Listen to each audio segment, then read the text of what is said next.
ഒരു land develop ചെയ്യുമ്പോൾ മിക്ക ആൾക്കാരും ഇന്ത്യയിൽ 3 മീറ്റർ റോഡ് ഫ്രണ്ടേജ് ഇടുന്നില്ലേ. എന്നാൽ ഇവിടെ 5 മീറ്റർ വീതിയുള്ള ടാർ റോഡ് ഫ്രണ്ടേജ് ആയിട്ട് വരുന്ന 5 സെന്റിന്റെ 3 പ്ലോട്ടുകളാണ് വരുന്നത്.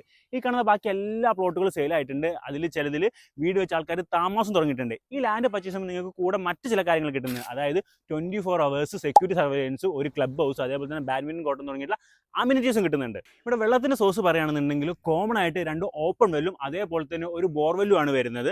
മാത്രമല്ല മിക്ക ലാൻഡിൽ നമ്മൾ ഫേസ് ചെയ്യുന്ന ഇഷ്യൂകളിൽ ഒന്നെന്ന് പറയുന്നത് പ്രോപ്പറായിട്ട് ഒരു ഡ്രെയിനേജ് സിസ്റ്റം ഇല്ല എന്നുള്ളതാണ്.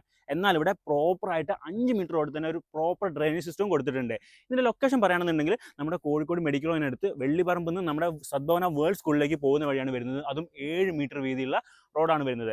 5 കിലോമീറ്റർ ചുറ്റളവിലാണ് നമ്മുടെ കോഴിക്കോട് മെഡിക്കൽ കോളേജും അതേപോലെ തന്നെ ആയറ്റ് മാളും വരുന്നത്. മാത്രമല്ല ലാൻഡിൻ്റെ തൊട്ടടുത്തായിട്ട് സദ്ഭവന വേൾഡ് സ്കൂളും അതേപോലെ തന്നെ ശോഭയുടെ വില്ലയും വരുന്നുണ്ട്. അപ്പം ഈ പ്ലോട്ടിന് ഓണർ വയ്ക്കുന്ന റേറ്റ് എന്ന് പറയുന്നത് പെർ സെന്റ് 7 ലക്ഷം രൂപയാണ്. അതും ചെറിയ രീതിയിൽ നെഗോഷ്യബിൾ ആയിട്ട് റേറ്റ് ആണ്. അപ്പം ഈ പ്ലോട്ടിനെ പറ്റി കൂടുതൽ അറിയാനായിട്ട് എത്രയും പെട്ടെന്ന് ശ്രീകണ്ഠൻ നമ്പറുമായി ബന്ധപ്പെടുക.